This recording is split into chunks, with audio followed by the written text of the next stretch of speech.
Tricolores de toda a terra, está no ar o seu resenhando pré-jogo Fluminense e América de Cali.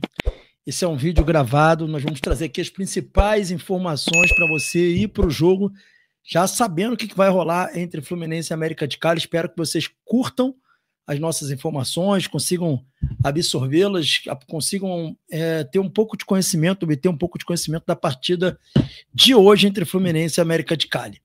Galera, antes de mais nada, o jogo será transmitido, o jogo será no estádio Mário Filho, Maracanã, às 21h30, no dia de hoje, com transmissão do SBT, TV aberta, e no Paramount, streaming Paramount, é onde vocês conseguem ver essa partida Fluminense e América de Cali, ok? A gente inicia aqui o nosso pré-jogo e a gente vai começar falando sobre arbitragem. Eu acho que nada melhor do que falar sobre arbitragem para depois a gente ir com o provável América, o provável Fluminense. E sobre a arbitragem, apita o jogo esse senhor que você está vendo aí, o Alex Herrera, de 35 anos, é um árbitro FIFA venezuelano, tem uma média de 4 cartões por jogo, que é uma média considerada muito boa, tá? Uma média de 4 cartões por partida. É um árbitro que é muito bem conceituado aqui na América do Sul, né? É considerado o segundo árbitro da Venezuela, né? À frente dele, o Jesus Valenzuela, que a gente conhece bem, é considerado o melhor árbitro venezuelano, um dos melhores árbitros da América do Sul, e o Alex Herrera, que é um pouco mais velho que ele, é considerado também um dos melhores árbitros da América do Sul, tendo realmente um bom score de participações. Tem uma polêmica envolvendo ele, que foi na partida do Fortaleza contra o Rosário Central, no fim do jogo lá, um gol do Rosário Central meio esquisito, que ele validou e não deveria ter validado, enfim, não olhou o VAR, mas ele é um árbitro considerado um árbitro bem conceituado. Em jogos do Fluminense até hoje, ele apitou 5 jogos, com 2 vitórias do Flu, 1 empate e 2 derrotas, ou seja, tá equilibrado ali, né?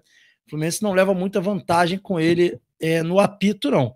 Então tá aí um certo equilíbrio aí. Outros dados do árbitro, né? Ele foi o árbitro que apitou aquele Fluminense e Barcelona de Guayaquil em 21, com um pênalti que ele marcou polêmico. Vocês lembram desse pênalti polêmico que ele deu para o Barcelona de Guayaquil? Foi muito criticado na época. Então, ele era o árbitro daquela partida, Fluminense e Barcelona de Guayaquil. Ele apitou também o jogo do Fluminense contra o Argentino Júnior, a vitória de 2-0 na Libertadores de 23. Vocês lembram? Fluminense 2, Argentino Júnior 0. Ele foi o árbitro daquela partida também, galera.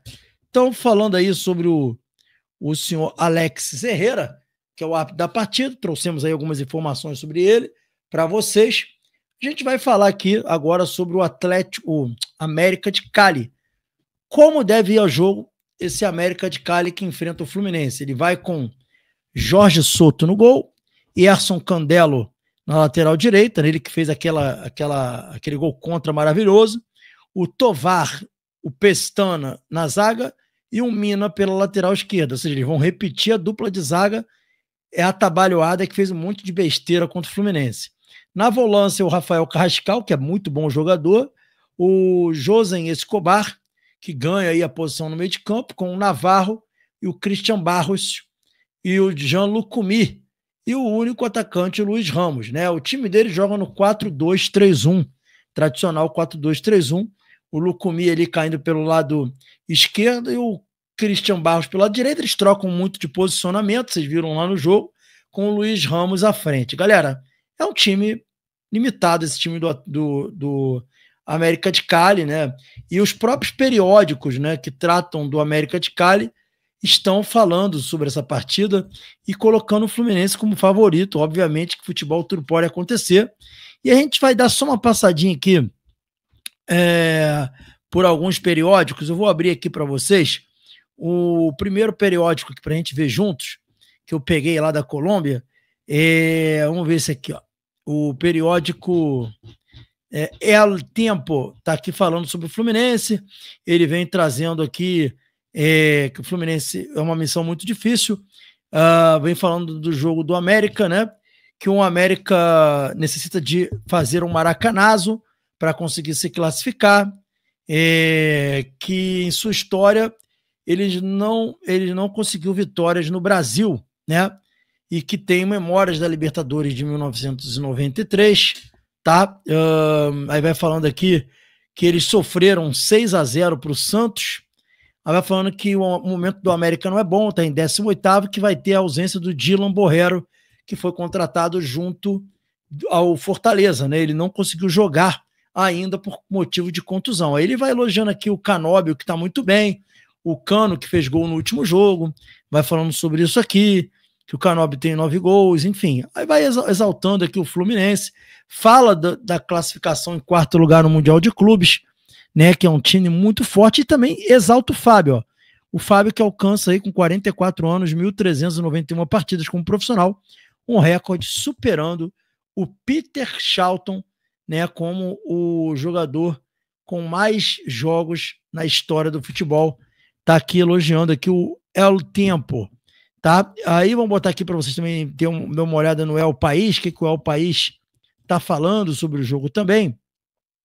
E aí eles vão falando aqui, né, data e hora do jogo contra o Fluminense, e aí eles vão abrir aqui pra gente dar uma olhada, né? Aí vai falando aqui também que a missão é muito difícil do América, e vai precisar de um maracanazo, tá falando aqui, que é virar o placar para 2-1. Aí vem dizendo aqui, por exemplo, que, né, deixa eu puxar aqui para vocês poderem ver como é que chegam os times para a partida, exaltam o Canóbio, que fez gol no último jogo, né? Fala também da falha do Yerson Candelo, diz que a classificação do time é muito ruim no Campeonato Colombiano. Vai falando aqui também, mais uma vez, sobre o Mundial de Clubes, ó. Apesar do América ter diminuído o placar no final, tem tudo contra si para virar o jogo na terça, diante do Flu, que depois de uma ótima campanha no Mundial de Clubes, onde foi o único não europeu a chegar às semifinais, se consolida como o principal candidato a vencer a Sul-Americana. Olha isso. Eles colocam aqui o Fluminense como o principal candidato a vencer a Copa Sul-Americana e continua exaltando aqui o Fluminense. Rapaz, o Fluminense está com moral lá na Colômbia, né? O que não faz o Mundial de Clubes? Aí o ESPN deles lá também fala a mesma coisa, que o Fluminense é muito favorito. Enfim, tem também o jornal EA, né, que eles chamam aqui, dizendo que a defesa, olha só, vou começar a botar aqui para vocês poderem dar uma olhada aqui nesse outro periódico, falando sobre isso aqui, que a defesa do América é o grande ponto fraco. Ó. A América sofreu pelos erros de sua defesa, aí vai falando aqui que esse é um dos grandes pontos fracos do América, além de ser um time que faz poucos gols. Aí eles voltam a citar essa questão aqui, diz que precisará de um milagre amanhã no Maracanã, e o jornal vai falando aqui também sobre a partida, a última partida, né, e a dificuldade que vai ter, né, enfim, é isso, o jornal falando sobre isso, os periódicos colombianos, todos aí exaltando o Fluminense, principalmente a campanha do Fluminense no campeonato, na Copa do Mundo de Clubes. Esse é o América que vem para amanhã para o jogo contra o Fluminense, e qual é o provável Flu para essa partida decisiva, galera? O provável Flu vem com Fábio, Samuel Xavier, Manuel, Freitas e René, Hércules, Martinelli e a grande dúvida do Renato entre Nonato e Ganso. Na frente, Serna, Everaldo e Canóbio. Na minha opinião, tá? Eu acho que o Ganso vai para o jogo. Por que eu acho que o Ganso vai para o jogo? O time do América é um time que, embora seja um time muito jovem, é um time que dá muito espaços. O meio de campo do América, a gente viu isso, o espaço que o Fluminense tinha para jogar.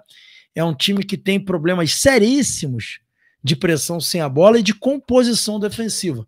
Não vou nem falar recomposição. Se eles têm problema de composição, vocês imaginam a recomposição, que é quando você perde a bola e precisa se organizar. E o Ganso, nessa partida contra o América, vai ter muito espaço para jogar se ele estiver em campo, né? E a defesa do América demonstrou uma defesa muito frágil em termos posicionais. E para um jogador passador como o Ganso, ele vai ter a oportunidade de fazer esse jogo do Fluminense fluir com os passes dele. Então, muito provavelmente, o Renato, sabendo disso, tendo visto o que viu na Colômbia, deve estar pensando no Ganso como titular e não no Nonato. Então, eu acho que ele deve ir de Ganso como titular. Na minha opinião aí, eu acho que... Eu já falei aqui muitas vezes sobre isso, eu iria de Bernal, Martinelli e Hércules, mas acho que também não teria muitos problemas o Ganso jogar, embora eu acho que Nonato não. Nonato não teria muito sentido, até porque vem de contusão, além de tudo, né? E eu manteria basicamente esse time mesmo para a partida de hoje contra a equipe do América. Gente, sendo bem sincero, é um jogo para o Fluminense vencer com tranquilidade, não ter dificuldade, não sofrer. Agora, o Fluminense do Renato é um time que tem lá seus calcanhares de Aquiles, é um time que tem queda de rendimento muito fácil, né? Nessa partida de hoje, uma grande vitória. Torcer para que esse clima de Sul-Americana contagie, que a gente consiga hoje vencer com propriedade. A gente precisa de uma vitória com propriedade, né? Então eu acho que a partida de hoje tem essa exigência, esse nível de exigência para o Renato. Tá bom, galera? Então esse foi aí para vocês o nosso pré-jogo. Espero que vocês tenham curtido, informações aí de Fluminense. Fiquem ligados que pode aparecer também durante o dia com o Resenha Express. Estaremos cobrindo o jogo hoje no Maracanã, tá? E lembrando a todo mundo aqui uma informação muito importante, eu vou passar a fazer isso quando os jogos forem muito tardes e eu for nos jogos e for participar das coletivas. O nosso pós-jogo vai acontecer à 00:30, será gravado. Se você não puder ver o nosso pós-jogo 00:30, assista o nosso pós-jogo amanhã às 9 horas da manhã, quando você acordar, 8 horas, mas não deixe de assistir, é muito importante pra gente que vocês acompanhem o pós-jogo do canal, porque são vocês que fazem as coisas acontecerem, né? Vocês estão acostumados a fazer a live pós-jogo, mas o jogo vai terminar muito tarde, 11h30 da noite. Como eu quero participar da coletiva, até para trazer para vocês informações de Fluminense, não teria como eu fazer o pós-jogo, porque eu ia começar o pós-jogo 00:30. Que horas que eu saí do Maracanã? Sair do Maracanã 1h30 da manhã, ir para minha casa correr risco de assalto, sabe? Então, o nosso pós-jogo vai ao ar 00:30, será gravado, e eu peço que vocês assistam, lá vai estar a análise da partida com muita qualidade, como vocês estão acostumados, e muito respeito a vocês, tá bom? Então fica aí o convite para vocês assistirem o nosso pós-jogo, logo após o jogo, Fluminense e América. Valeu, galera! Saudações tricolores, fiquem com Deus e até a próxima, valeu!